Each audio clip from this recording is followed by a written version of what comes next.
What if the words you use at your farmer's market booth could double your sales? The truth is, they can.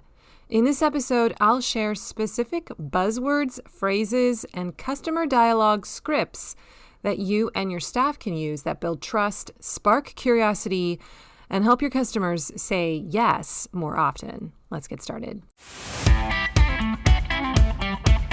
Hey there, this is Corinna Bench, and welcome to the My Digital Farmer podcast. In today's market, it's not enough to just grow your product. You've got to know how to sell it too. Welcome to the My Digital Farmer podcast, where we reveal online marketing strategies and tips to help farmers like you get better and more confident at marketing. Learn how to find more customers, increase your sales, and build a strong brand for your farm. Let's start the show. Well, welcome to episode 330 of the My Digital Farmer podcast. I'm your host, Corinna Bench, one of the farmers at Shared Legacy Farms out in Elmore, Ohio. I'm also the founder of MyDigitalFarmer.com, which is all about trying to help other farmers like you get more confident in your marketing and sales strategies so that you can grow a profitable farm business. How's everyone doing today? Welcome back to the show, especially to all of my super fans who tune in every single week. And if you're new to the podcast, I'm really glad you're here today. I hope you get some value out of it and that you too become a binge listener. Make sure you subscribe to the show and check out my first 10 episodes if you are really new to the marketing space, because I designed them to be kind of like an onboarding in the key marketing principles.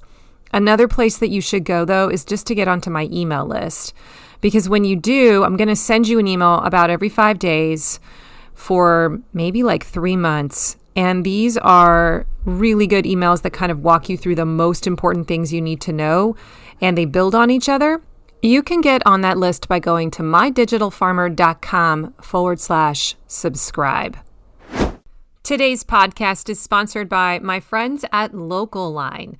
If managing orders, customers, and inventory feels chaotic this season, it might be time for a better system. Local Line is the all-in-one sales platform built for farms and food hubs. Whether you're selling direct to consumer or managing wholesale buyers or running a CSA. With tools like e-commerce, automated inventory management, subscriptions, barcode scanning, box builder, and POS, Local Line helps you simplify operations and grow your sales. In fact, farmers using Local Line increase their annual sales by 23% and boost their average order size by 9.5%. Switching is easy. No setup fees, no sales commissions, and your onboarding manager will migrate your storefront for free. No joke, so that you can get started without missing a beat. As a podcast listener, you'll also get one premium feature for free for a full year when you use my code MDF2025 at checkout. So head to mydigitalfarmer.com/local line, use that coupon code, and you'll be on your way. Start selling smarter this season with Local Line. And now back to the show. Well, hello everyone.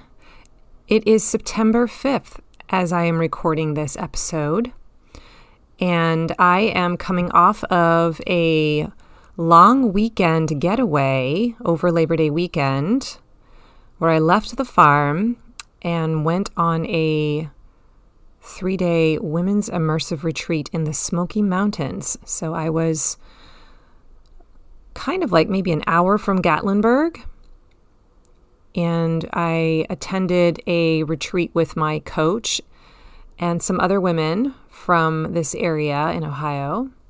I flew out there and we stayed in this beautiful house, and we had all kinds of amazing time to journal and reflect and discuss in groups. We went hiking. One of the best parts actually was the food. They had hired a private chef for us, and she made all kinds of delicious lectin-free meals, things that I could actually eat. And the cool thing about it was that it didn't feel like I was getting second fiddle. at the table. And so I really experienced true community this weekend around food again for the first time in a very, very long time. And not to have to prepare my own meals for 3 days was such a gift.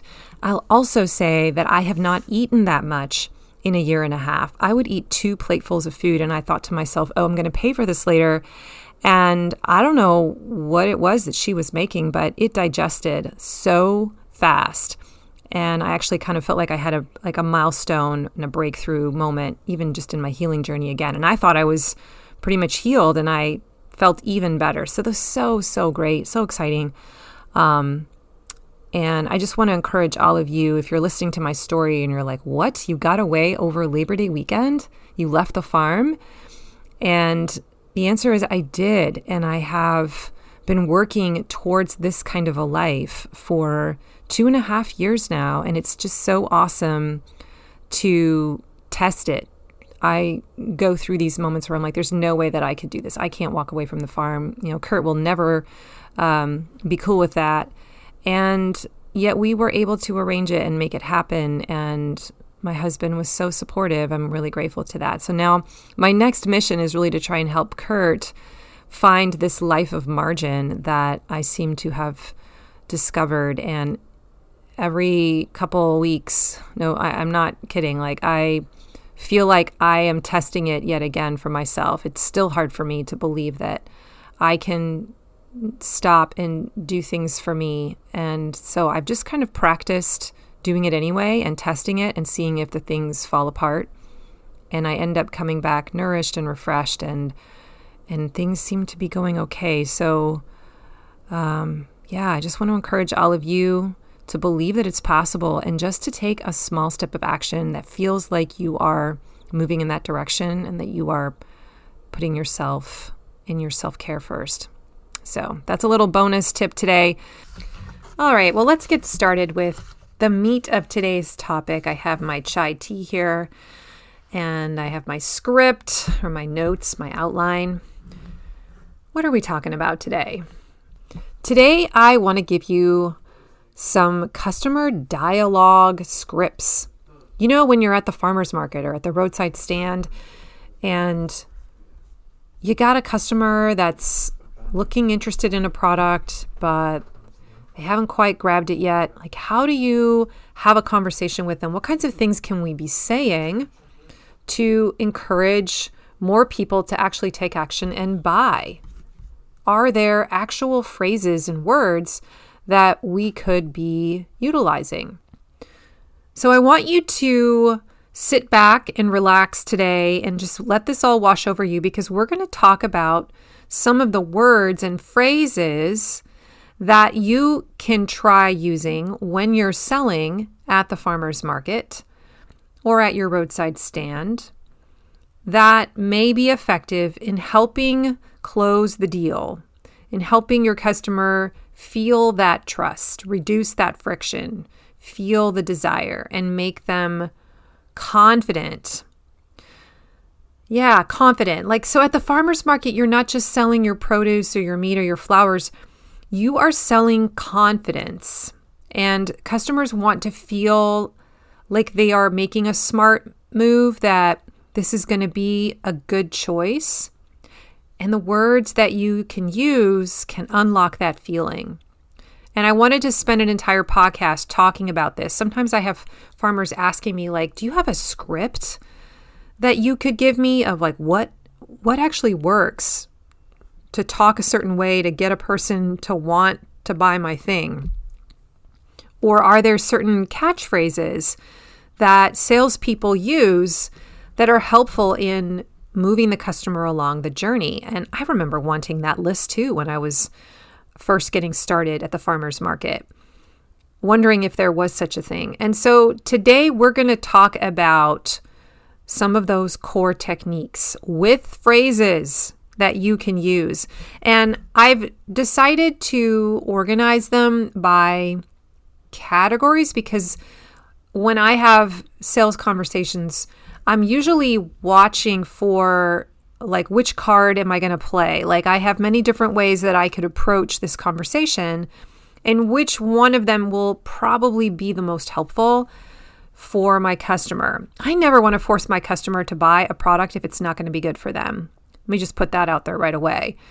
Often what I find is that I'm coaching the conversion. I'm acting like a coach. I'm helping them decide if it would be good enough for them, if it would fit their life. And so I'm asking questions, or I'm putting words together in a certain way to try and help them figure that out so they feel really good about their decision. That's what we want. We want them to feel good and feel confident about the decision and own it for themselves, not feel manipulated afterwards like, oh, I didn't really want that and I was forced to do it. We want them to knowingly choose to buy your product. So how do we do that? So I have a feeling some of you are going to really love this episode, and some of you are going to want to get your team around the table, your sales team, and just make them listen to it and say, hey, write some of this stuff down. Here are some different phrases you could try out and just see if they work. And I hope that that's what happens. I want you to take in this information and then go test it out. Like, take some of the phrases I'm going to throw at you. Not all of them are going to work for all of you, but some of them might. So use it as sort of a beta test opportunity. Like, oh, we're going to train our team on this particular sales phrase or concept this week, and we're going to encourage them to practice it a few times every day until it feels like it's just one of the tools in their toolkit. And then the next week, we're going to teach them this phrase that Corona talked about on this podcast, and we're going to encourage them to try and use that particular strategy in a sales conversation this week, right? So you're going to layer on these approaches until your team has a grab bag of like 10 different things they could use depending on the situation. And they're going to feel really comfortable using some of these dialogue starters. Now, to help you out, I've just decided I'm going to do this. If I were in your shoes, I'd be like, Corinna, can you just copy and paste all of these phrases into a doc and give them to me so that I have something to look at and study? That's what I would want. So I'm going to take my podcast outline here and I'm just going to put it into a document that you can download. So if you go to mydigitalfarmer.com/script, let's call it a script. You can subscribe and then this will get sent to your inbox. And then you just have all these different things that I'm going to be sharing with you in one spot. That way you don't have to sit here and take notes and write them all down. Okay, I think that's going to help some of you. So mydigitalfarmer.com/script. I haven't made that yet, but I will do that for you before this goes live. All right. So let's start out with some of the core techniques with phrases. Okay. And I want you to imagine as I'm going through these, a scenario in your business world where this might actually happen, what this would look like in your particular business world, marketing outlet. And if you can imagine yourself using a phrase like this, where would that happen? Okay. So the first core technique is around the category of scarcity and urgency. Let me give you some examples and you will totally pick up on it. Okay, here we go. These are some examples of scripts or things that you would say. These will probably sell out by noon, so if you want them, I'd grab them now. Okay, do you see how that's a power sentence? Just stick that in your grab bag, and you can pull out some version of that when you need to pull the scarcity card. Here's another way you could say it. This is the only week we'll have gooseberries. That's going to make your customers go, alrighty then, I'm going to buy them. Here's another one. I'm not sure we'll have bacon next week. You might want to stock up. That's going to make a person not only buy, but what? Buy a bunch of them. That's right. Here are a few more that fall into this scarcity urgency card category. These usually sell out by mid-morning. We only harvest this a few weeks out of the year. I know I say that about garlic scapes. This is the last batch until fall. Okay, have you ever caught yourself saying any of those phrases as you're pitching something at the market? Yeah, so you were using a scarcity tactic or an urgency tactic there, and maybe you didn't even realize that you were, but that is a beautiful card to play. It's causing that whole fear of missing out thing to fire in your customer, and it increases the desire. People want things that they think they won't be able to have in the future.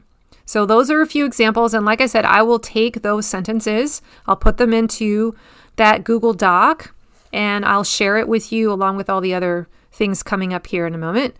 Just go to mydigitalfarmer.com/script, and all of these sentences will be there, and you can kind of review them, highlight different ones. And that way, if you want to train your team, you can be either photocopying it and just giving it to them, or you can be pulling these sentences out one or two a week and encouraging them to practice them.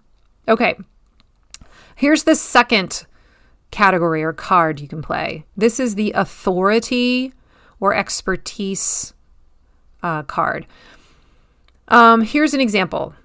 Oh, these carrots are what Chef Nixon is using this week at his restaurant. Okay. Are you catching how there's some authority there? Chef Nixon is a well-known chef out here in our woods. This is the variety we grow because it has the highest sweetness rating. I've been using this okra to heal my gut. I have said that so many times on Instagram in the last few weeks. Okay, so any of those kinds of sentences are doing what's called authority bias. And this is kind of pulling on that principle that customers trust experts. And so if you have somehow proven that you are an expert, or you point to someone in your community who is an expert, who's using your product, now there's just like I'm going to take a second look. This must be good. Okay? The next category is somewhat similar to authority and expertise. This one is the social proof wagon, okay? People follow the crowd. And so when you can show that other people really like this product, then they will be much more likely to grab it and put it into their cart. Here are some examples of what that would look like with a script, okay? Oh, this is our most popular item. Most people grab at least 2 bags. I love that one. Write that one down. You should have seen the line for this when I first got here today. How many of you have a product like that where people line up for it? Yeah. Point to the line. We had 3 customers come back last week saying this was the best corn they've ever had. Okay, imagine saying that sentence to someone who's kind of standing in front of the sweet corn area and they're just not sure if they want it and they're a new customer. And you say something like that, and now they're like, oh, a lot of people like this? Okay. Oh, everyone's been grabbing these today. That's another one. Okay, so just you can point to a specific person, or you can just generalize and say a lot of people like this. Social proof. It totally works. Okay, so that's another card you can play. Here's the next one. Sensory words. I had a hard time trying to figure out what to call this one, but this is where you are using words that appeal to the senses. Like, how does something taste? How does it smell? What's the texture? How does it feel? Because the texture words, the sensory words are often what sell.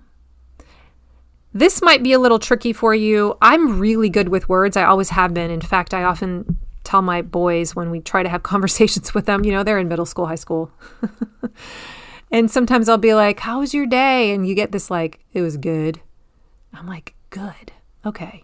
There are so many richer words than good that could be more descriptive to help me understand like what it was the quality of the goodness of your day, right? So I'm always teasing them about that. But I have a really strong vocabulary, and so this comes easy to me. This may not be easy for you. Let me give you some examples.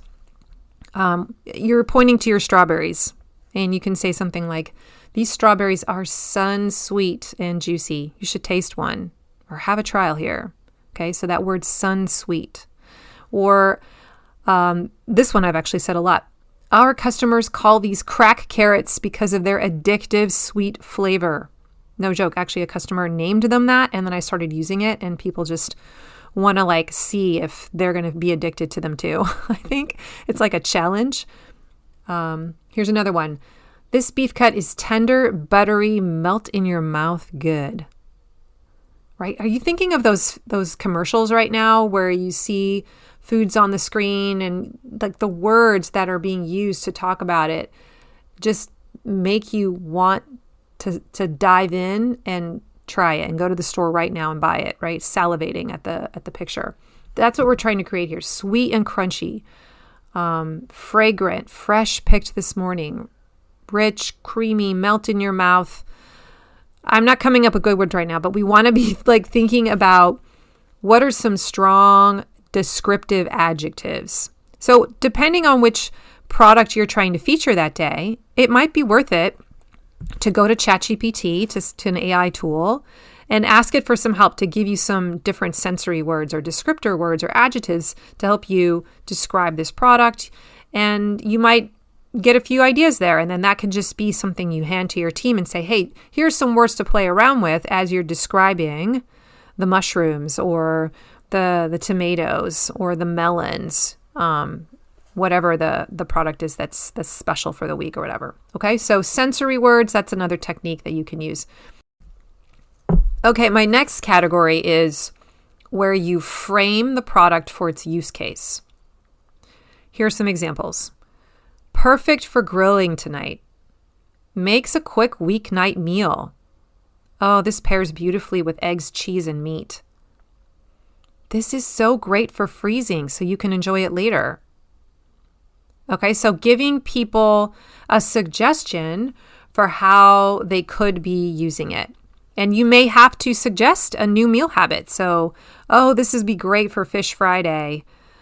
Oh, I've never even thought of doing Fish Fridays. Or, oh, Taco Tuesdays. These are a big hit with people on Taco Tuesdays. Well, now I know that other people love this product. So I've just had the social proof card play, but I'm also now thinking about, oh, I could be doing Taco Tuesdays and using this product on a regular basis, right? So we're giving suggestions for how the product could be used. A lot of times when I was at the farmer's market and we had some kind of unusual vegetables there, like a kohlrabi, or I remember we had some dragon tongue beans. They, a type of pole bean that they're not the traditional green bean. And so people would stop and look at them with curiosity and not really know if they should grab some, because I could just tell they were hesitant, like, what do these taste like? What do these even do? And so I would have to tell them how I use them. Or I would have to say, oh, these are like green beans, but actually better. Or if you're a green bean fan, you will love, love, love these because they're better, right? And so now a person's like, well, I'm a green bean fan. Now it's like, I have to try these. So I would often either compare it to something very similar or pair it with something that I knew they were already doing, or I would make flat out a suggestion for how they should use this type of product. Like there were certain tomatoes, for example, certain heirloom tomatoes, and I would just say, okay, if you've never made a tomato pie, you have to use this tomato for a tomato pie. Like don't use a globe tomato. It's just not the same. You want these ones. It's going to be blow your mind, orgasmically good, right? So I want you to just think about, again, as you go to the market next time, like target a few products that you want to try this kind of stuff out with and say, well, what are the use cases? What are the ways that I think this product is best enjoyed? And have that ready to talk about, to try and encourage them to imagine themselves doing that thing in their kitchen, because now they're future pacing. It's called future pacing in the marketing world. They're imagining themselves in the future doing the thing you've requested. And if they can picture it and they get excited about it and they like the transformation that's happening, that they're becoming, then they see this as the vehicle that will get them to that future version of themselves that they like, and they will grab it. Okay? All right. I'm sure you can think of a bunch of more examples for that one, but let's move on to the next one. Number 6 is where we are framing for value. This is where we use words to frame for value as opposed to framing for the use case. Now we're talking about how it's a good value. And this is where we're getting into the price sometimes, or we're pointing out the deal aspect of it. So it's $5 a bunch or 3 for $12 if you want to stock up. Okay, that would be an example of framing for value. So you are catering to the side of them that's looking to feel like they got a deal. Now, I know some of you are bristling because you're like, I don't want to like give my product away. I understand that. Totally do. So this is just one card you have to play. And I'm not saying that you should play it a ton, but just know that it is there. And I think that sometimes it's a good one to play because it causes the person to turn from a non-buyer to a buyer. And that first transaction of money, when money changes hands for the first time with a customer, is a powerful moment. That is like the hump you have to overcome. Once you can get someone to buy and spend money with you for the first time, it is a lot easier for them to spend money with you a second time, and then a third time, and then a fourth time. So I'm often willing to grease the wheels a little bit, take a little bit of a hit, and push the value angle for those brand new folks, because I know I just need to get them to spend some kind of money with me. And then the next time that trust is going to be there and they'll be okay with doing it again at, a price that isn't necessarily focused on value. Here's another example. This bouquet is going to last you like 7 days. Some of our flower bouquets from our farmer, I've had customers come and tell me, this bouquet is lasting me like 12 days. It's unreal. Like when I go buy flower bouquets from other places, I maybe have 2 or 3 days. And so they're seeing that as a value. And so I can kind of push that in my sales process, right? Most bouquets usually only last 2 or 3 days. This one you're going to notice is good in your vase for like 7 to 10 days. This is also the place where you might be pushing the different offers that you have. Like, hey, if you spend $25 with us today, you get a free XYZ.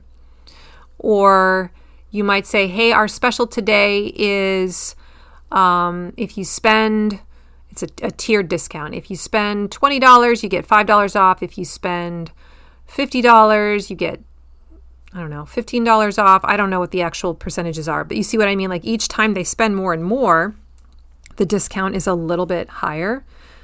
That is also kind of a framing for value type of pitch. So any of those offers, if you come into farm marketing school, there's a whole project all about build a better offer, and you learn the different offer formulas. And there are a lot of offer formulas that kind of fall into this category of framing for value. Again, the whole purpose of them is hopefully not to create a customer that's only going to buy from you when you've got these deals, but it's designed to get that first timer to buy for the first time so they turn into a paying customer and overcome that initial hump. That is a real thing. I mean, you learn about this in marketing. That first customer transaction of getting them to spend money with you is the hardest one. And then after that, it's easier to get them to buy again. Today's podcast is sponsored by Farm Marketing School. All right, farmer, let me ask you something. Is marketing your farm something you actually enjoy? Or does it feel like a constant struggle? If you are like most farmers that I talk to, you are wearing all the hats and marketing always seems to slip through the cracks. Can I get an amen? That's exactly why I created Farm Marketing School. It's an online membership designed to help farmers like you build a simple, repeatable marketing system that actually works. Inside, you'll get bite-sized, step-by-step projects that make marketing easier. Each month, you pick what to work on, like writing better sales emails or improving your website copy or setting up your online store, and I walk you through exactly how you should be doing it. And you're not doing this alone. Every month, we have a live Zoom meetup where you can ask me questions, meet other members of Farm Marketing School, get coaching, and hear what's working for other farmers. It's like having a farm marketing mentor in your back pocket. This isn't some long, overwhelming course. The projects are designed to be completed in under 30 days, so you're making steady progress without it taking over your life. So if you're ready to stop winging it and finally build a marketing system that brings in steady sales, come join Farm Marketing School today. Sign up for your first month and see what a difference it makes. Go to mydigitalfarmer.com/FMS to get started. And now back to the show. So those were my general, I think there were 6 categories that I could think of. I'm going to review them real quickly. So the scarcity card, the authority or expertise card, the social proof, using your words, your sensory words, framing for use case, and then framing for value. Okay, in the sales and marketing space, there is this concept called the close. You heard of the closer, right? The closer is the person that's sent in to get the customer to sign on the dotted line and nail down the negotiation or nail down the offer and get them to agree and get the signature. Okay. So the close is that moment when your potential customer makes a decision to buy and you guide them across the line. Okay, so it's the finish line. Everything you say before is warming them up, explaining the benefits, you're building trust, you're having a conversation there at the farmer's market, answering their questions, overcoming their objections. The close is when you invite them to take action. The close is not a pushy moment. It should not feel pushy. If it does feel pushy to the customer, then you moved in too quickly. Right? Sales is so much about building a relationship, building trust. And you go through these stages of intimacy. At first, you just kind of look at someone from across the room and you make eye contact. And then you get a little closer to them and you say hi. And then you ask them for their number. And then you might go out for coffee. And then you might go out for dinner. And then you might meet their parents. Right? This is how it works, the stages of intimacy in a relationship. It's very similar in the sales world that we have to allow the customer to wiggle a little bit closer. And the moment it feels icky is the moment that we've jumped over one of those stages of intimacy too fast, right? Or if we just leapfrogged and skipped one, that's when it feels icky. So the closing moment shouldn't feel pushy if you've done a good job in your interactions with them in that conversation, helping them edge closer to the line. It just feels very natural. And I also want to say that the moment of the close is an ask, right? It's a clear ask. You can talk all you want about your products, but if you never ask someone to buy, they could walk away from your booth. It's okay to get a no. So in order to deliver the close, you have to be willing to hear a no. It's possible that the person might say, no, I don't think I want it. And that's okay. But you've got to give them that opportunity. And that's what, why I want to stress here that it's important for you to make the ask. Just put it out there and have a part of your sentence where you actually say, do you want it or not? Okay. So there are several different ways that you can build a close. And that's what we're going to spend the rest of this time talking about. This is also going to go into that document if you want to get my little script cheat sheet. So in this section, I'm going to walk through each of the different categories of closes, and I'm basically going to read the script, and I want you to notice the part of the script that is the close. Let me start out with this example. This is called the suggestive close. Here's how it might work. These tomatoes go perfectly with fresh basil. Want me to grab a bunch for you? Do you hear it? That second part of the sentence is the actual close. Want me to grab a bunch for you? You're going for it. They can either say yes or no, but you need to put the offer out there. Here's one called the assumptive close. Instead of asking, do you want some? You would say, how many would you like? Here's another way you could do it. Would you like 1 bag or 2? Oh, that's so good. Do you see how you're not asking them, do they want it, yes or no? You're assuming they want it, and you're just asking them how many. It's a very a subtle difference, but very effective. So that's called the assumptive close. Write that one down. You're probably doing these things, but you just didn't know they had names. Okay, so some of you are like, oh, I do that. Yeah, that means you're probably a good salesperson. Okay, the next one is called the comparison close. And this is where you are comparing the product you want to sell to something they already know about. For example, Oh, these are sweeter than the carrots you get in the store. You'll taste the difference immediately. Can I grab you some? All right, next one. This is where we offer them a choice instead of asking for a yes or no. I think people find it easier to choose between options sometimes than having to say hard yes, hard no to a decision. For example, do you want the small steak bundle or the larger family pack? So you show them the two options, and there is no option to not get a steak at all, right? In both cases, you win. In both cases, they buy something from you. You just give them the choices. This might be a helpful thing for some of you who have a lot of products and your customers are struggling with decision fatigue. They just are overwhelmed and they don't know where to start. And so you can tell them, shrink the options for them and say, how about we start here or here? Which one would you like? And that can really clear the waters for people. The next category is the upsell, downsell, cross-sell close. Your market team should definitely be ready with a few very casual, non-pushy lines around this category. Because the thing about the downsell, upsell, cross-sell is that it dramatically increases your average order value. And that is one of the ways to increase your revenue, right? The three primary ways to increase your revenue are increase the number of customers, new customers you have every week, to increase the average order value of everyone's cart, or to increase the order frequency, the average number of purchases that people make in a given month or year or whatever. If you can get all three of those to go up by 30%, you will double your revenue.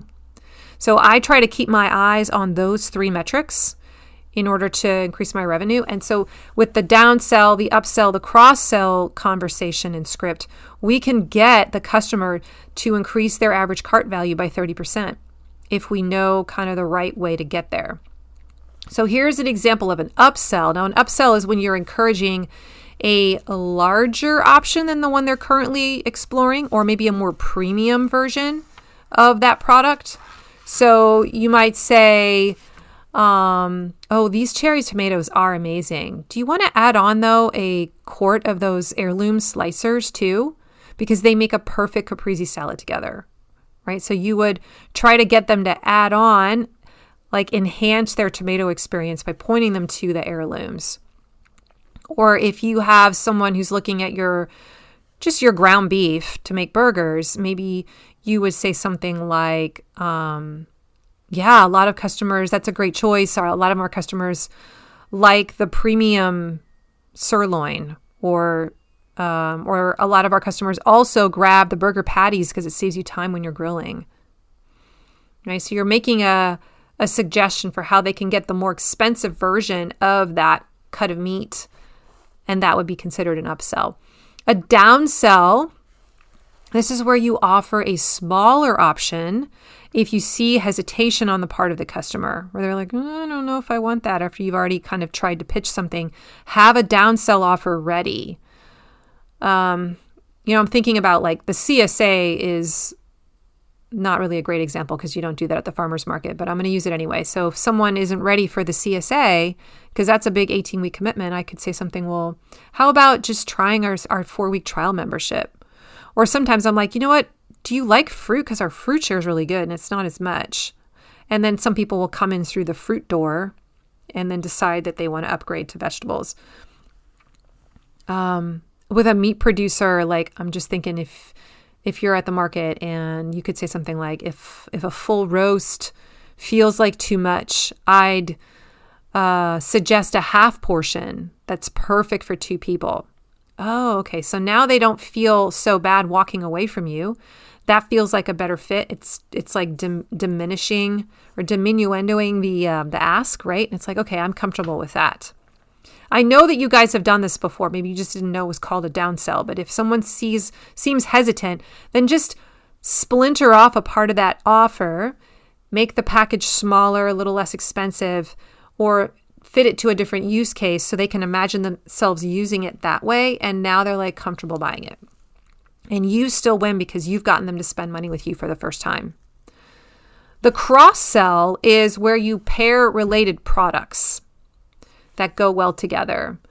So, those cucumbers, those will be perfect for a salad. We've also got fresh dill this week. You want to add a bunch?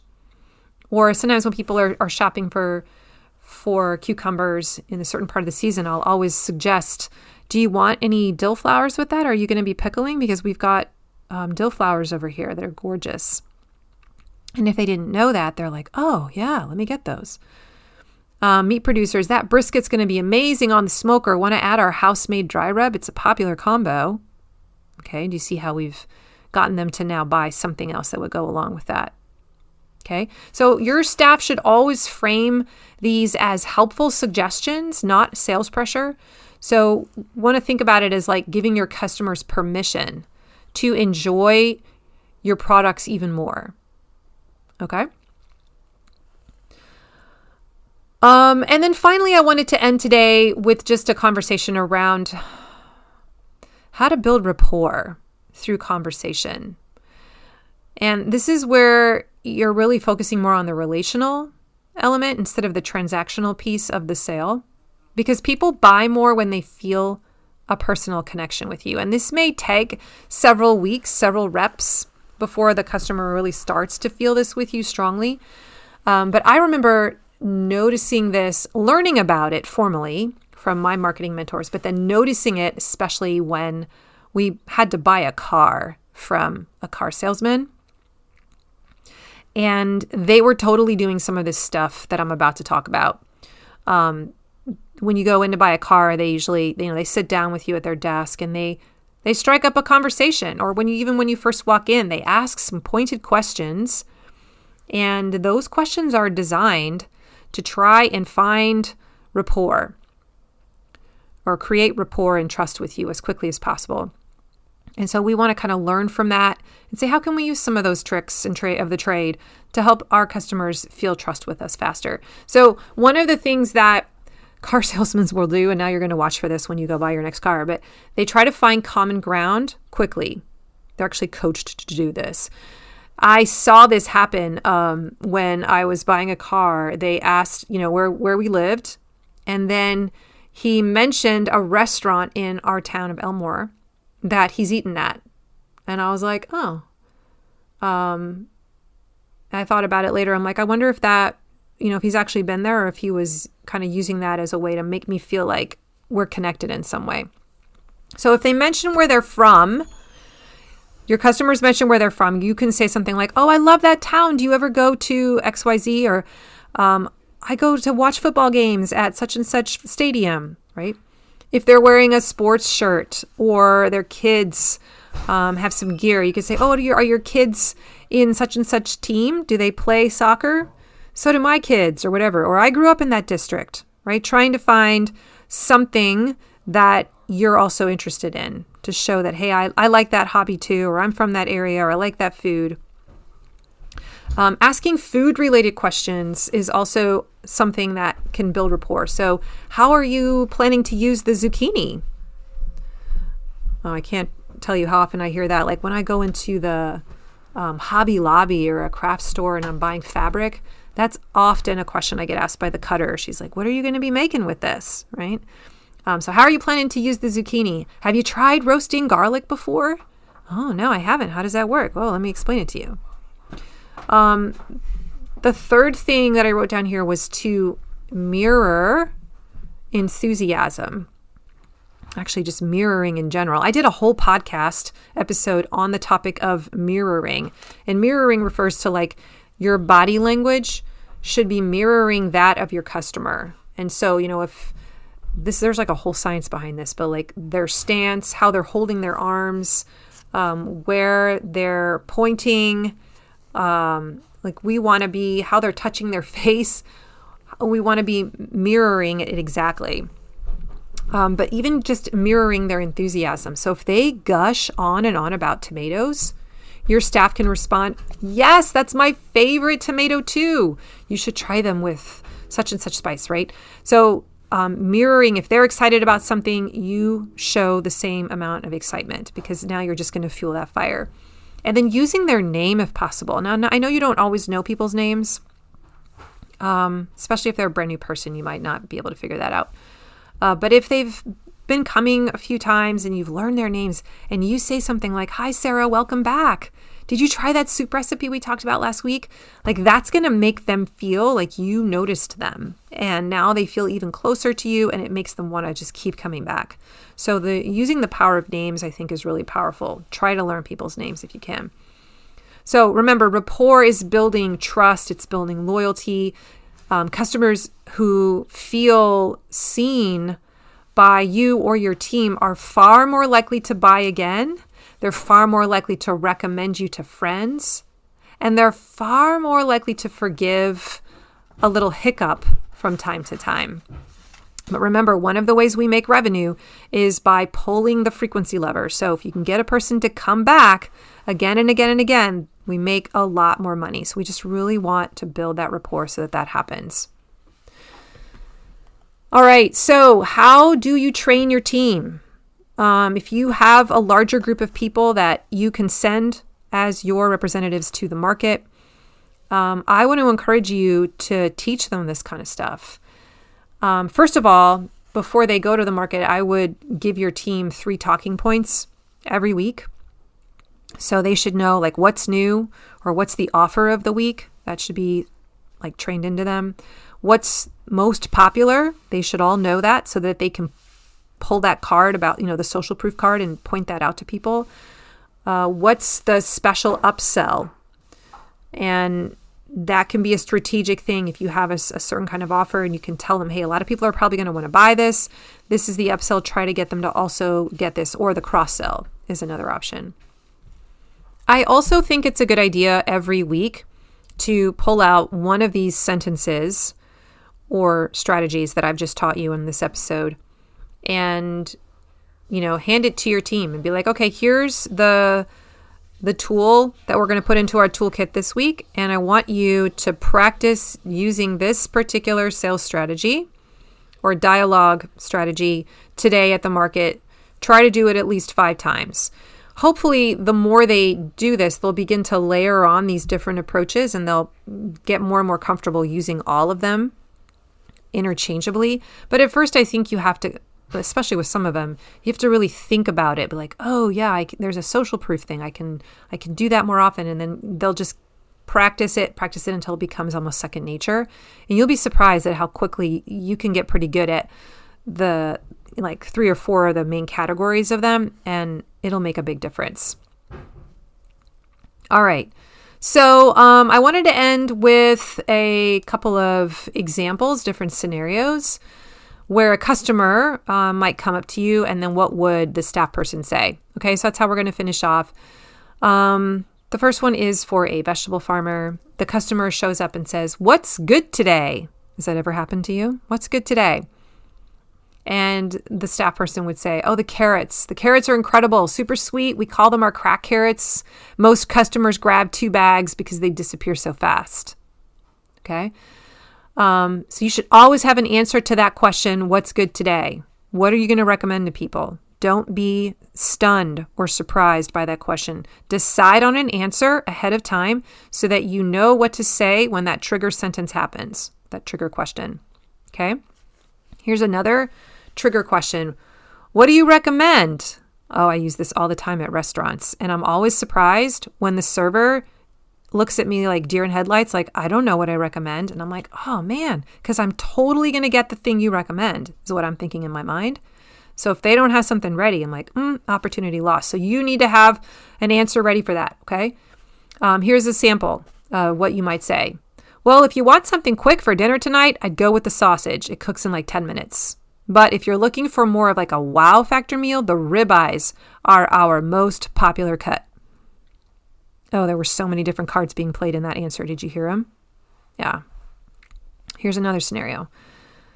Customer comes and says, "What cuts are your favorite?" Oh, my friends, please have an answer to this. Be ready. Okay. Here's an answer. Honestly, the pork chops are hard to beat. Most of my customers tell me they wish they'd bought an extra pack after trying them once. All right. And then the final scenario, this is for all you flower farmers. Which bouquet should I get? All right. If someone asks you that, have an answer ready. Here's a sample.